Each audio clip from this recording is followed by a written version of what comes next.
Boa noite, queridos amigos, queridos irmãos do Rio Grande do Sul, do Uruguai, de São Paulo, que nos acompanham nesta noite, nessa reflexão, através da página da Sociedade Espírita Nosso Lar e da página da Casa Espírita Maria de Nazaré, de Duartina.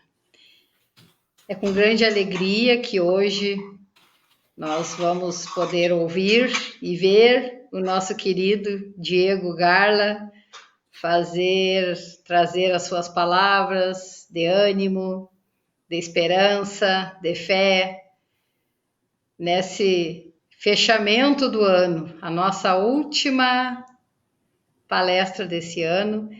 Fechamos com chave de ouro, com esse jovem, com esse querido, eu chamo ele de meu querido filho. Eu já conversei com a mãe dele a respeito, ela me autorizou. Então, para nós é uma satisfação muito grande poder ter o Diego conosco nessa noite.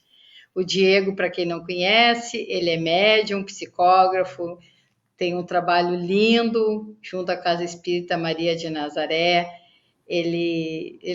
Essa casa foi inaugurada agora, durante a pandemia, e aí está mais uma prova de que sim, é possível. Quando a gente quer, quando a espiritualidade está do nosso lado e nós fazemos por merecer, as coisas acontecem, e partindo desses exemplos, a gente pode ter esperança, sim. Esperança de um ano melhor, de um 2021 melhor, mais tranquilo, com muita saúde, né? Com muita fé. E eu já vou me antecipando aqui, né? Fazendo esse desejo para toda a humanidade, que o nosso ano de 2021 seja um ano de muita paz, de muita saúde, de muita harmonia e de muita esperança, que a gente precisa muito no nosso planeta Terra. Mas nós vamos conseguir, sim. Com certeza vamos. Então, vamos agora, eu vou fazer uma leitura de uma prece, que é do livro Preces e Orações, do Chico Xavier, esse livrinho aqui. Deixa eu trazer mais perto. Para quem não conhece, eu aconselho tem várias preces curtas e uma para cada momento. Então, vamos ler aqui a oração por paciência, porque eu sempre acho que esse ano de 2020 foi um ano que testou muito a nossa paciência e que nós vamos precisar sempre tendo muita paciência ao decorrer da nossa existência, para que a gente possa, então, ter a tão sonhada esperança. Não é, Diego? Com certeza. Vamos lá, então. Oração por paciência. Emmanuel. Senhor, fortalece-nos a fé para que a paciência esteja conosco. Por tua paciência vivemos, por tua paciência caminhamos.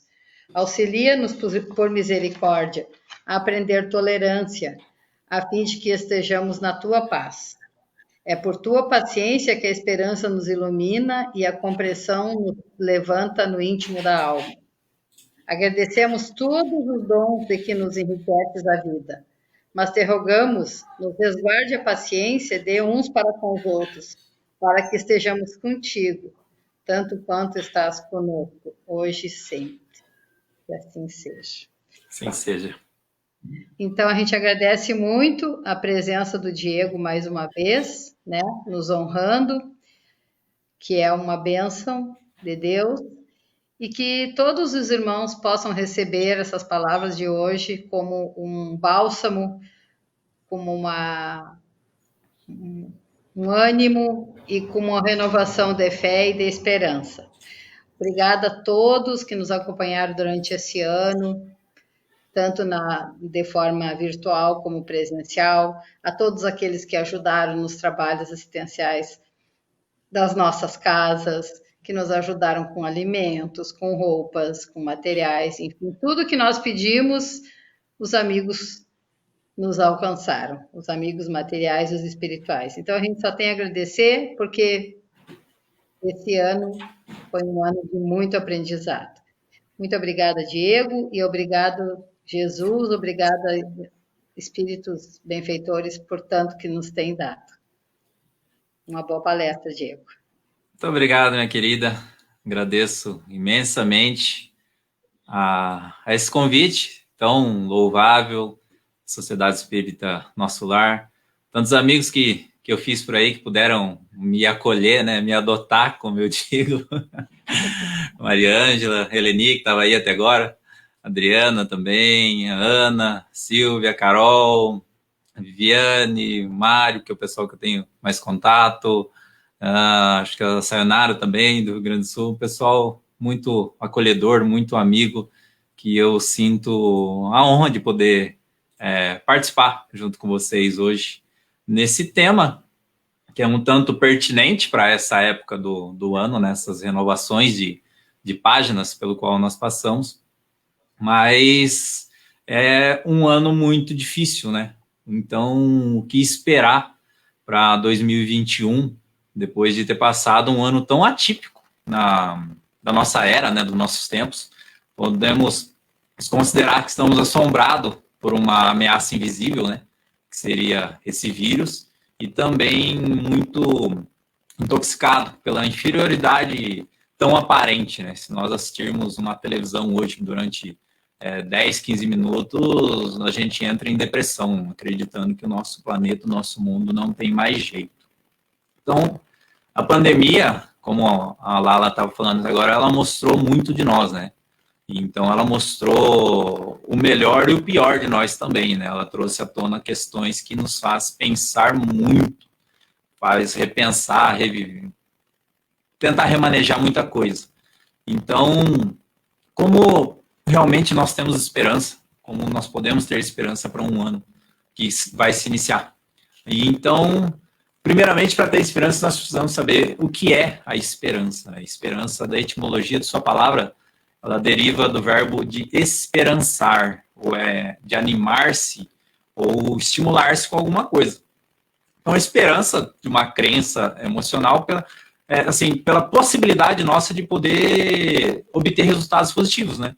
Ninguém vai esperançar algo que seja negativo a si mesmo. Então, nós sempre temos esperança pela possibilidade, sempre, né, de almejar por algo. Então, essa possibilidade de buscar algo positivo é a chave do que, do porquê ouvimos ou pensamos tanto na esperança nessa época do ano.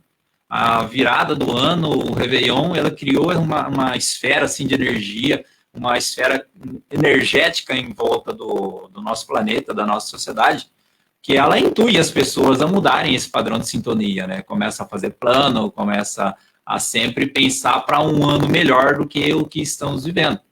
Mas, normalmente, essas buscas, né? Deixa eu só arrancar o áudio do negócio aqui. Pronto. Essas buscas que nós fazemos sempre são ligadas a condições materiais, né? Dificilmente a gente pega num valor espiritual. Nós sempre falamos, vou emagrecer, vou trocar de carro, vou comprar uma casa nova, vou trocar de marido, de esposa, então, há todos os tipos de planejamento. Aí é difícil alguém falar, não, esse próximo ano eu quero ajudar mais pessoas, eu quero servir mais a Jesus, eu quero ser mais honesto, eu quero ampliar uma obra de caridade, eu quero ter mais fé. Então, é difícil nós mantermos planos espirituais. Normalmente, são ligados a partes físicas ou materiais, né? Então, nós precisamos ocasionar algum tipo de mudança dentro de nós para que haja essa renovação, né? Essa busca dessa modificação pelo qual nós precisamos. Então, renovação a nós espíritas, ela também vem com aquela famosa palavra que nós ligamos à evolução. Então, mas sustentar a evolução é renunciar de nós mesmos, né? Como o Chico sempre disse, né? Nós precisamos renunciar de nós mesmos para poder haver uma modificação. Então, todos aqueles que somaram esperança à humanidade, ao planeta, eles renunciaram de seus próprios interesses, né? Para praticar sempre um auxílio ao próximo. Nós temos vários exemplos, não só dentro da doutrina espírita, mas também de outras filosofias, de outras religiões. Nós temos Madre Teresa, Irmã Dulce, Francisco de Assis, Gandhi, que eu sempre gosto de falar dele, por ele nem se tratar como cristão, mas era um exemplo espetacular de como ser um cristão, né? Embora não seja com a parte da modelo de fé, vamos usar isso. E uma pessoa que eu adoro, o exemplo dessa modificação de tudo que ele propôs à humanidade, é o nosso apóstolo Paulo.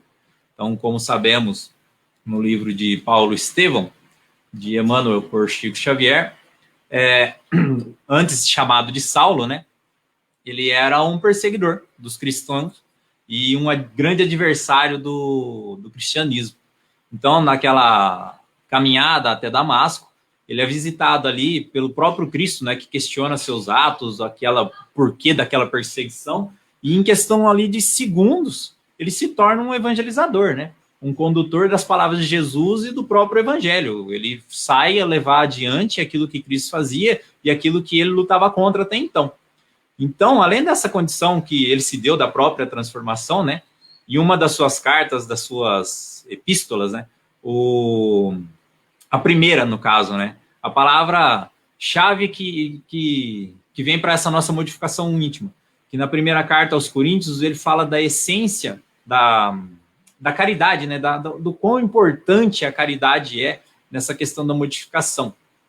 A caridade, sim, ela é um amor puro, né? Ela exerce, ela excede, né? Ela exerce sobre nós um sentimento de gratidão quando praticada, né? Então ela supera todas as outras coisas. Ela, em outras traduções, ela é o amor que nós vivemos, né? Então não tem como nós termos o ato da caridade sem praticá-la com amor. E eu acho que não existe a condição de se ter amor sem praticar também a caridade.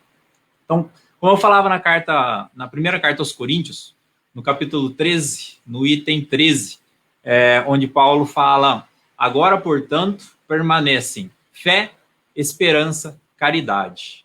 As três coisas, porém, a maior delas é a caridade. Em outras traduções também há o amor, né? No local da palavra caridade. Mas aí nós conseguimos subentender as duas como o mesmo aspecto, com o mesmo propósito. Então, se nós vamos separar essas palavras, uma depende da outra, né? Elas fazem uma soma entre si para chegar ao resultado de que Paulo ali orientava aos coríntios.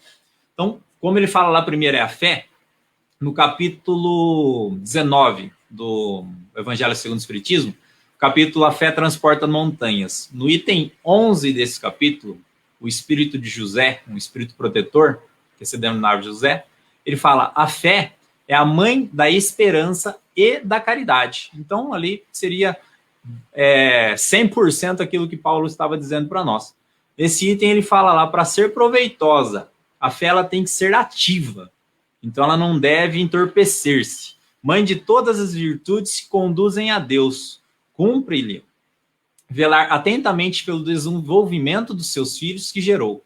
A esperança e a caridade são derivados da fé e formam com essa uma trindade inseparável. Então, onde ele fala ali de não deve se entorpecer-se, ou então a nossa fé ela não deve ser cega nunca, né? A nossa fé ela tem que ser coberta de razão sempre. Então, nós temos que ter razão do qual motivo nós temos fé, né? A fé nossa não pode ser uma obrigação dogmática, não deve ser algo que deve ser colocado no automático por frequentar um lugar ou qualquer ambiente que seja que me faça ser um praticante da fé.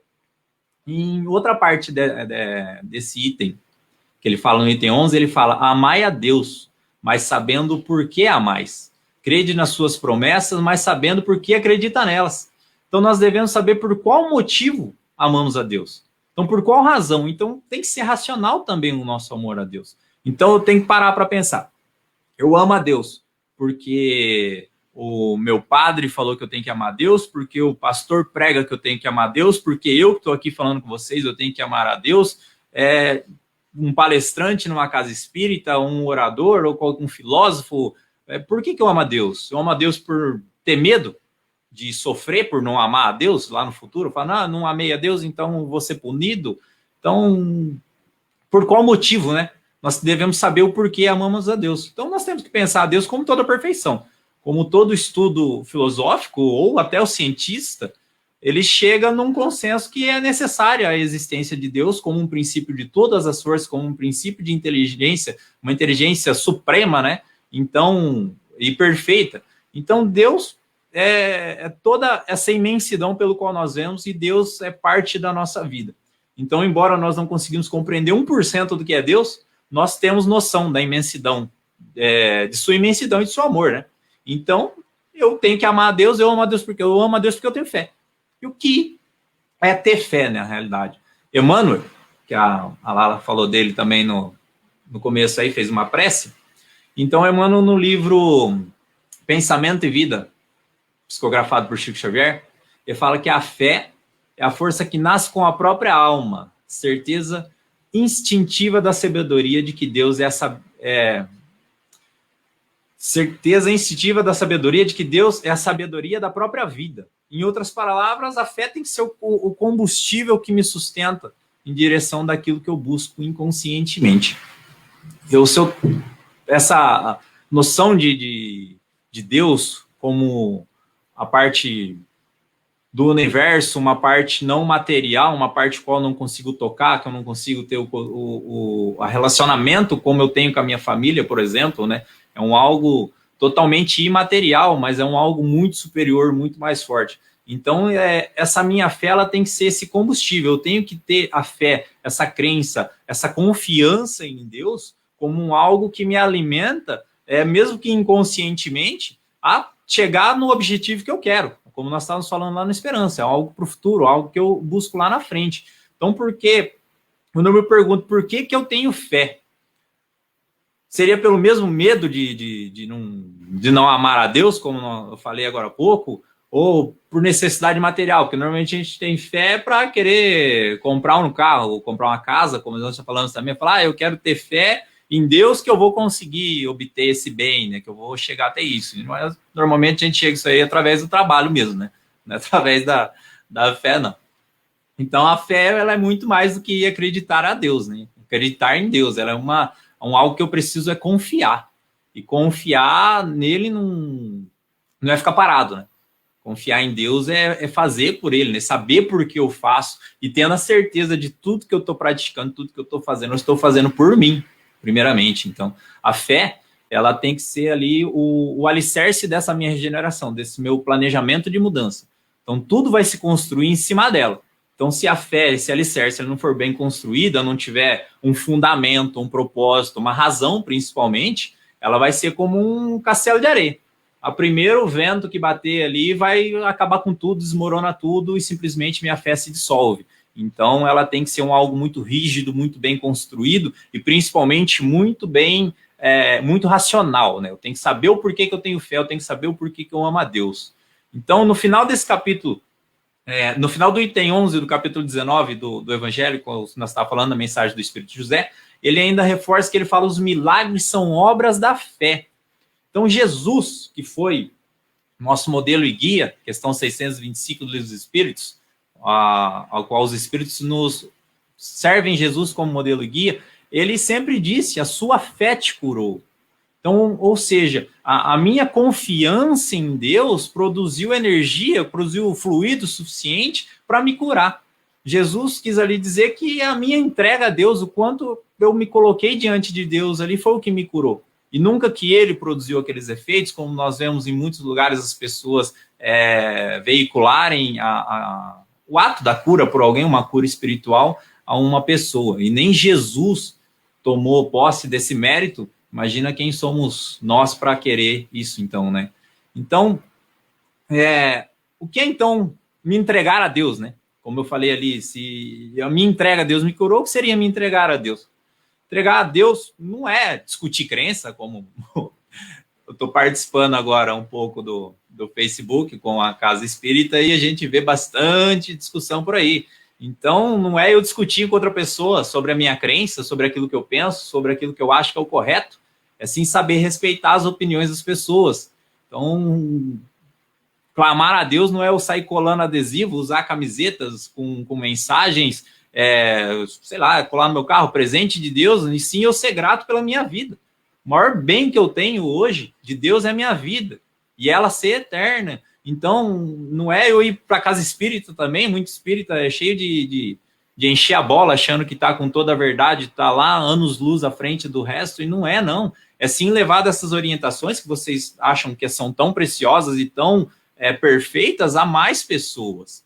É ficar postando coisa na internet bonitinha, falando que tudo é perfeito, tudo é lindo, dando mensagem de orientação e vivenciá-las. Hoje o Newton mandou um vídeo logo pela manhã que eu achei muito lindo, né? Certamente intuído por Dimas, né? Porque a gente brinca que nós não temos capacidade nem para pensar sequer essas coisas. E ele falava nessas questões das pessoas não serem negativistas, não ficarem ali colocando coisas que não vão trazer benefícios a outras pessoas. Eu ainda brinquei com ele, é interessante que essas pessoas, eu tenho bastante gente no meu WhatsApp que é de segunda a quinta, é mensagem depressiva. Aí sexta-feira é foto de piscina, foto de bebida, foto de balada, o fim de semana é lindo, maravilhoso, sou feliz, sou liberto, né? E durante a semana volta aquela tristeza, aquela depressão, acho que é uma ressaca moral, que ele passa de segunda a quinta e depois acaba esquecendo. E aí volta a vivenciar de outra forma, né? Então entregar a Deus é muito diferente disso, né? Entregar a Deus é como o Zé falava, é lutar contra os próprios vícios, né? E sempre a fim de me libertar deles, confiando que essa luta, que essa dedicação, que essa minha colocação à confiança de Deus é para mim aquilo que Jesus falava sobre acumular meus tesouros no céu. Está em Mateus capítulo 6, que ele fala, por onde estiver o vosso tesouro, aí também estará o vosso coração. Então, quer dizer, para onde eu apontar a minha fé, eu estou direcionando o meu coração. Então, e esse direcionar meu tesouro, esse espaço que tem entre o direcionamento do meu coração até onde eu estou depositando ele, esse meu tesouro, existe uma estrada, vamos dizer, existe um algo que preenche aquilo ali, um espaço. Então, essa estrada é o tempo. E o tempo assim, é o que nós precisamos de algo que alimente e que motive nós durante essa trajetória, esse caminho. A fé que vai me manter lá tem que ser algo que não se fraqueça, que mantenha a minha fé forte, ele mantenha a minha fé sempre rígida. Então aí nós entramos com a questão da esperança, porque nós falamos que esperança é algo para o futuro. Então esse tempo, essa coisa, é o que gera esperança. Então a esperança para a minha vida futura é para que eu consiga colher no futuro tudo aquilo que eu estou semeando hoje, tudo aquilo que eu estou plantando hoje. A minha colheita lá na frente é a esperança do que eu faço hoje de benefício. Então, estamos em meio de um momento, né, muito delicado, no qual nós necessitamos, nós precisamos ter esperança. Porém, nós vemos muitas pessoas desistindo pelo caminho, né? Infelizmente, os números de suicídio nessa época, eles aumentaram consideravelmente devido a causas materiais, né? Muita gente acabou perdendo negócios, perdendo as condições que tinha de vida ali, por não saber suportar isso, não saber administrar, acaba ceifando a própria vida. Outras pessoas, por passarem aí muito tempo consigo mesmo, né? Dentro de casa, trancadas, não terem aquele fim de semana, né, o famoso sextou para poder postar sem parar, acabam vendo a sua vida um momento de frustração, né? Em vez de encontrarem uma esperança, fazer uma renovação, acaba desistindo da vida. Isso, para nós, espíritas, é muito triste, né? Então, essas pessoas, vejo eu, que não tiveram essa fé como uma base forte, não foi forte o suficiente para gerar até a esperança, né? Então, nós vemos pessoas que estariam aflitas diante de uma situação, aqueles primeiros cristãos que no circo de Roma, lá dentro das arenas romanas, eles entravam cantando, sabiam que ia ser devorados por gladiadores, por leões, devastado ali, um famoso show para aquelas pessoas que iriam ver, aqueles que tentavam levar o evangelho de Jesus adiante, serem destruídas, e eles cantavam, sorriam e cantavam, por quê? Porque eles possuíam fé. E a fé deles gerou esperança de que tudo que passasse com eles ali seria resgatado ali no futuro. Seria o tesouro dele estaria lá adiante, logo ali adiante, né? A partir do momento que houvesse o desencarne daquela maneira. Então, eles tinham essa fé muito bem alicerçada, né? Em outras palavras, esperança é entregar aquilo que nós confiamos. Então, se nós confiamos em Deus, nós entregamos a nossa confiança e a nossa esperança a Deus.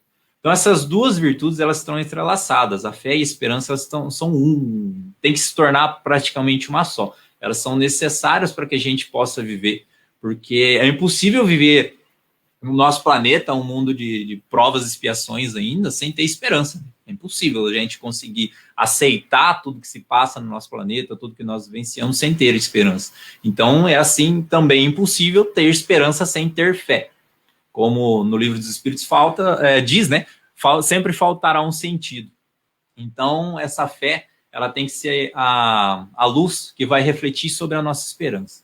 Então, termos esperança vai nos obrigar a nos movimentar, a não ficar parado, porque se eu estou nesse meio termo querendo gerar algo para o meu futuro, não posso ficar esperando que o meu tesouro venha até mim, né?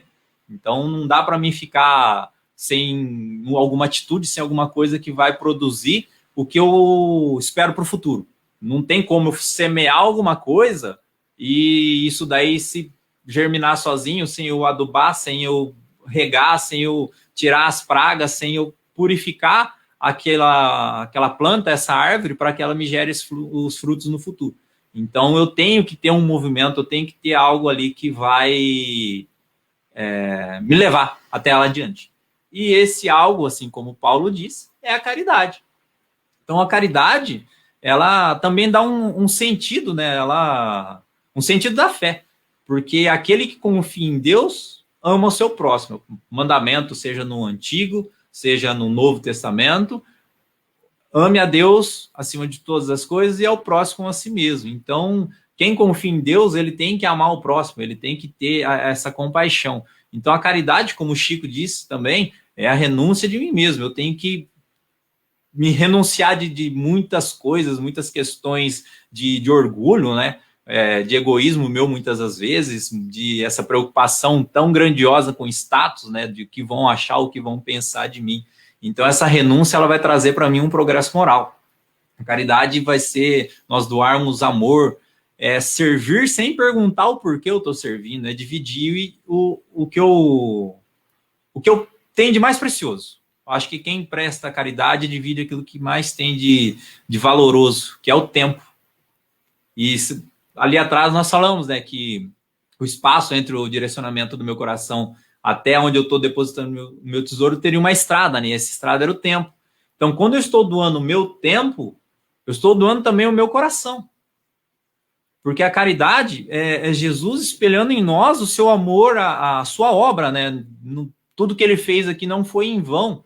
Então, pois a caridade está muito além de doar apenas materialmente, né? Não é apenas uma cesta ali que é a prática da caridade. Essa questão do tempo, essa questão do amor é o que ainda faz ela se tornar mais gratificante, né? Então, ainda na primeira carta de Paulo, ele fala aos Coríntios, ele falou, e ainda que eu distribuísse toda a minha fortuna para o sustento dos pobres e ainda que eu entregasse todo o meu corpo para ser queimado e não tivesse a caridade, nada disso me aproveitaria.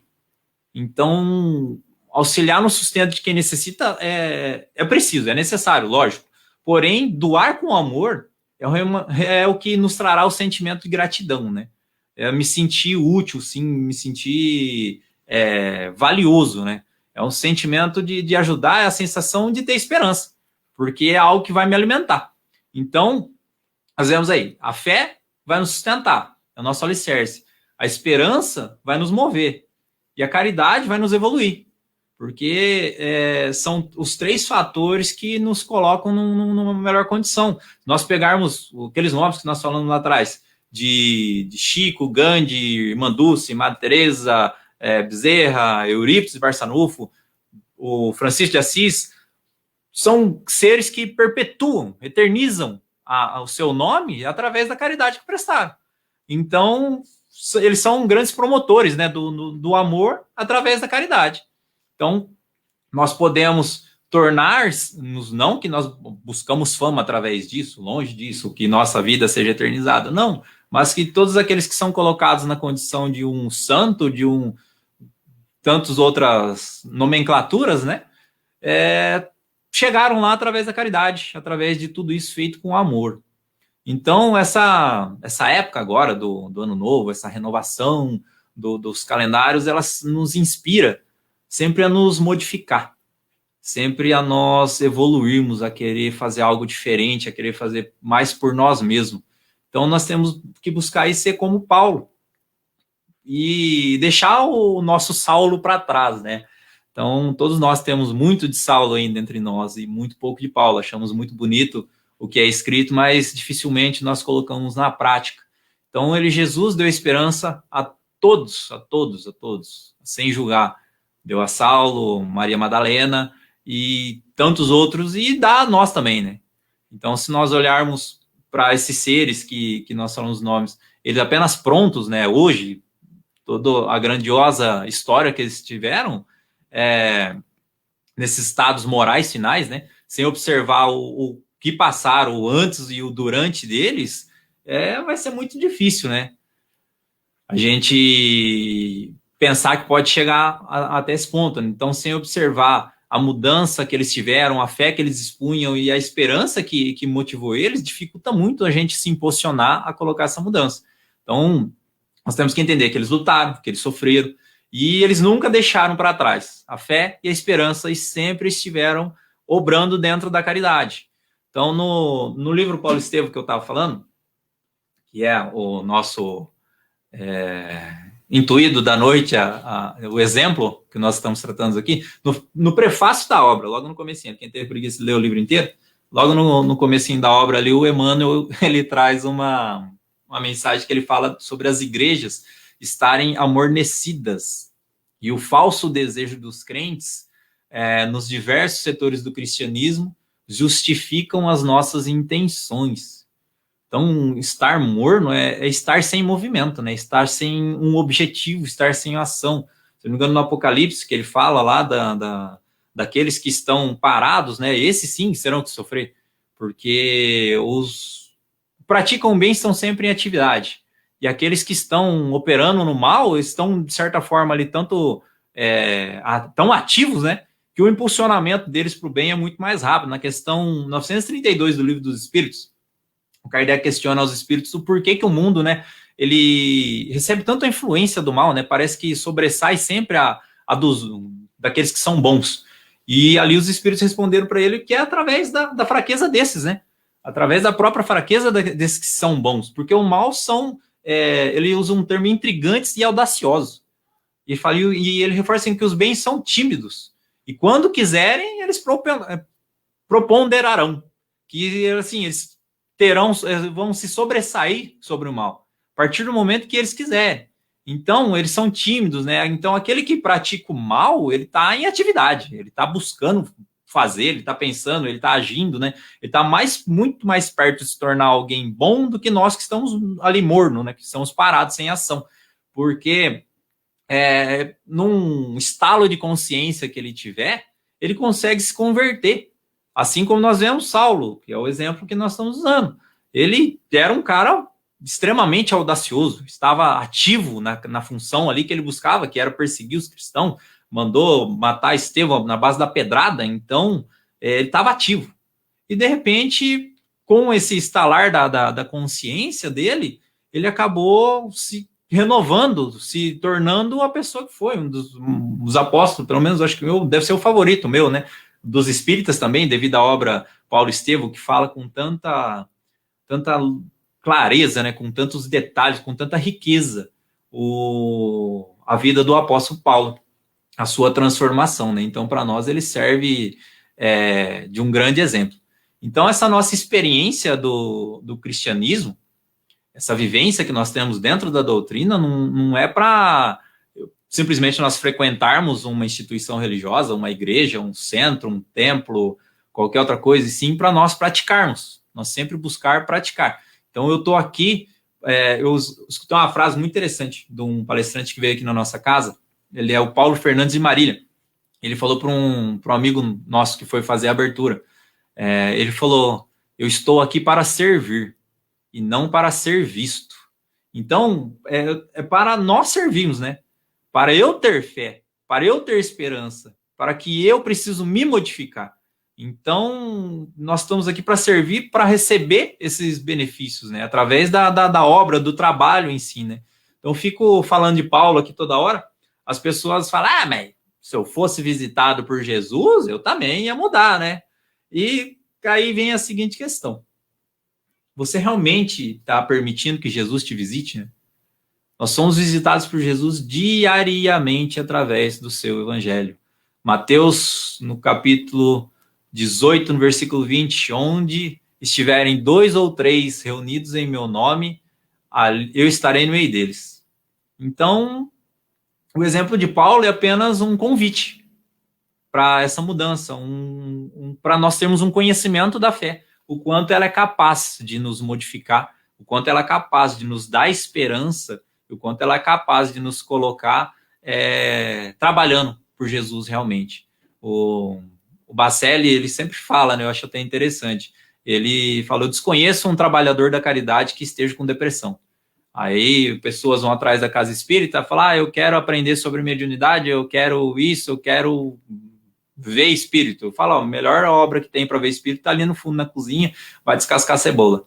Então, dentro do trabalho, né, que nós buscamos, que nós conseguimos nos modificar realmente, nós ocuparmos a cabeça com coisas positivas, com coisas boas.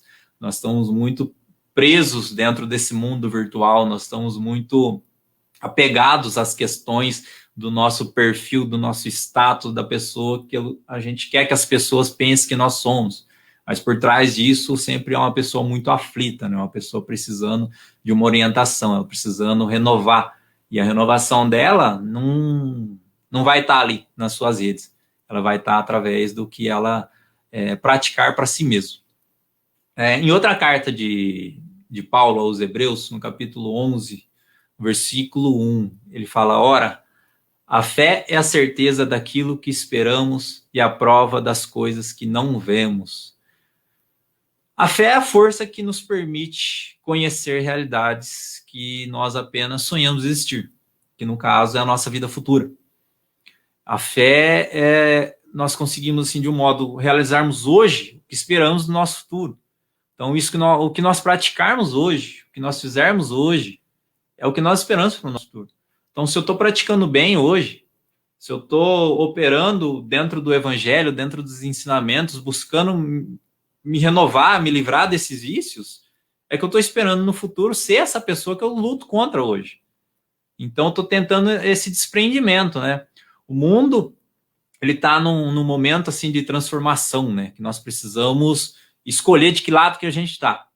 Nós não podemos mais sermos simplesmente simpatizantes do evangelho, sendo que o evangelho, por um todo, em cada página, em cada linha, ele é um manual para o nosso progresso moral, assim como a doutrina espírita também. A doutrina espírita, ela não coloca as pessoas para trabalhar como médium, não vai te tornar psicógrafo, não vai te fazer ver espírito, não vai te tornar como eu brinco, não vai te fazer um X-Men.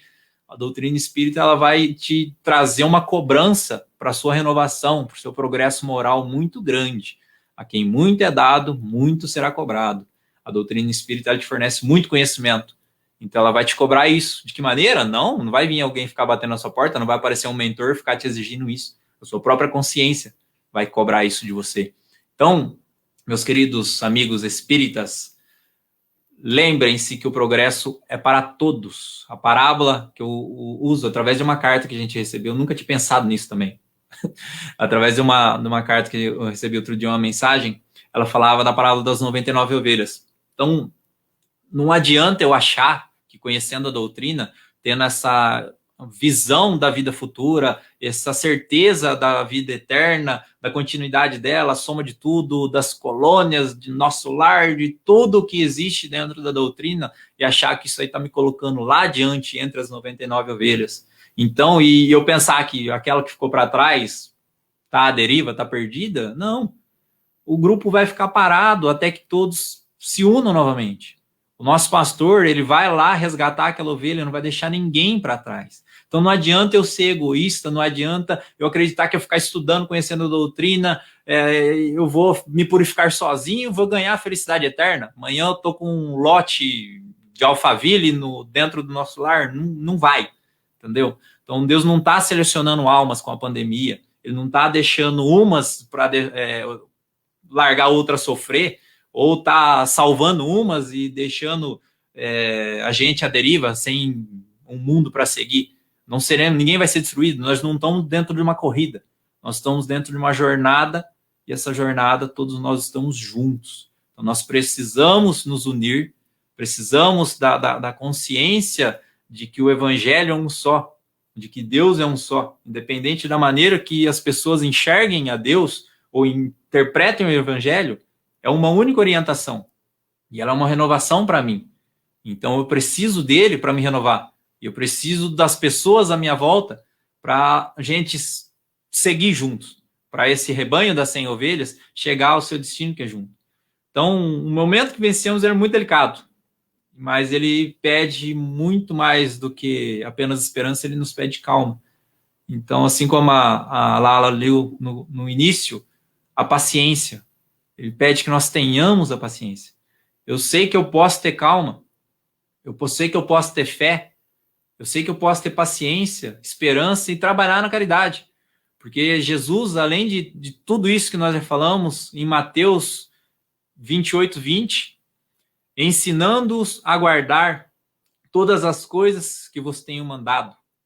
E eis que eu estou convosco todos os dias, até a consumação dos séculos. Jesus estará conosco para sempre. Ele nunca nos deixou. A sua vida não foi ceifada à cruz e ali ele não salvou a humanidade. Ele salvou a humanidade dentro do seu evangelho, dentro da sua explicação, dentro das suas leis morais, dentro das suas instruções para nós. Então, certamente, Jesus estará conosco em 2021. Então, tenham fé, tenham esperança e amem ou façam a caridade. Seja a palavra que for, essa terceira, ela vai exigir de nós algo muito mais do que simples postagens, simples mensagens bonitas.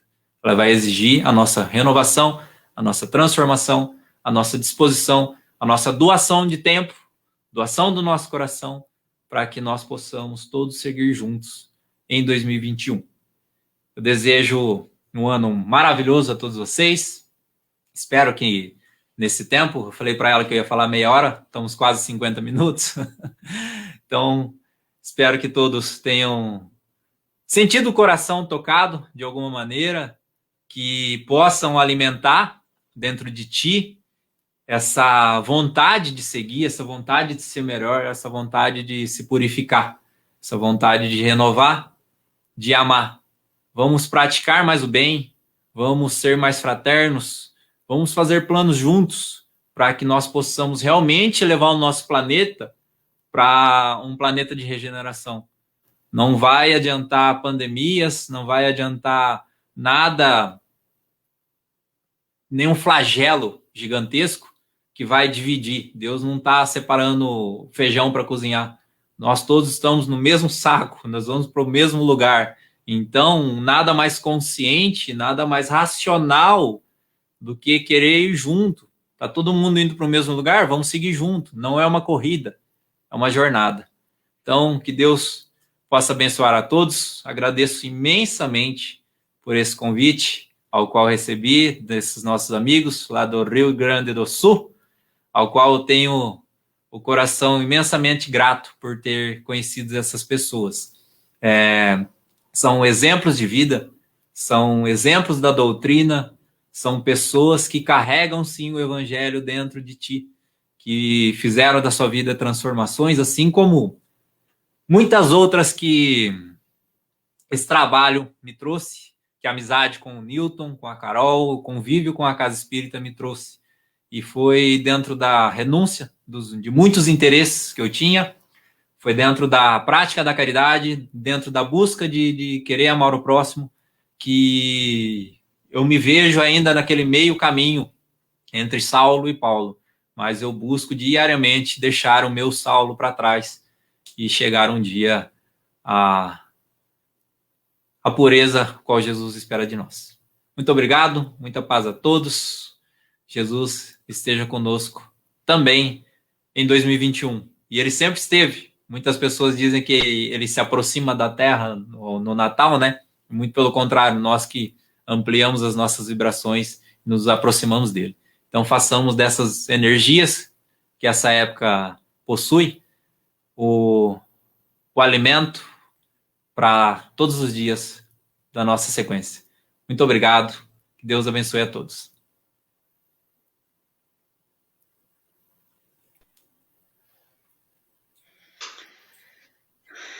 Sem palavras para agradecer, Diego. Eu quase chorei. Olha, não sei quem estava aí contigo te ajudando, mas tinha um gaúcho aí falando para ti. A gente pede socorro, né? Então, assim, lindas palavras, linda reflexão, e nós só temos que agradecer mesmo, imensamente por essa oportunidade, aos nossos amigos protetores, a essa doutrina, a Jesus que nos trouxe até aqui. E sim, Ele está conosco, Ele esteve e estará.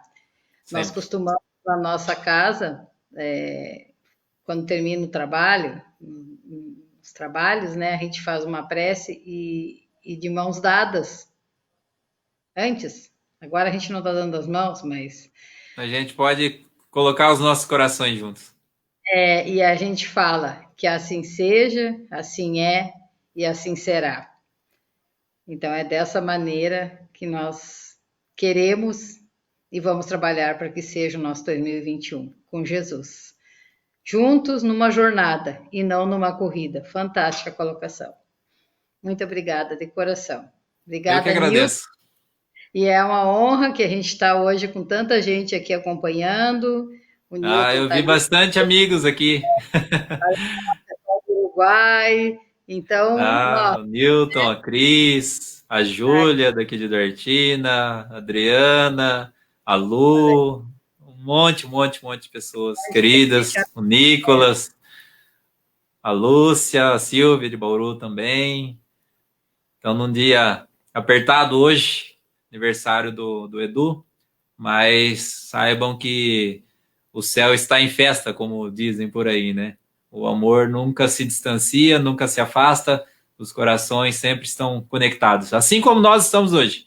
Não iremos fazer uma prece de mão dadas, mas nossos corações estão sempre conectados. E é isso aí. Muito obrigada a todos por essa maravilhosa noite. Sigamos em paz e com Jesus. Com Sempre. muita fé e esperança.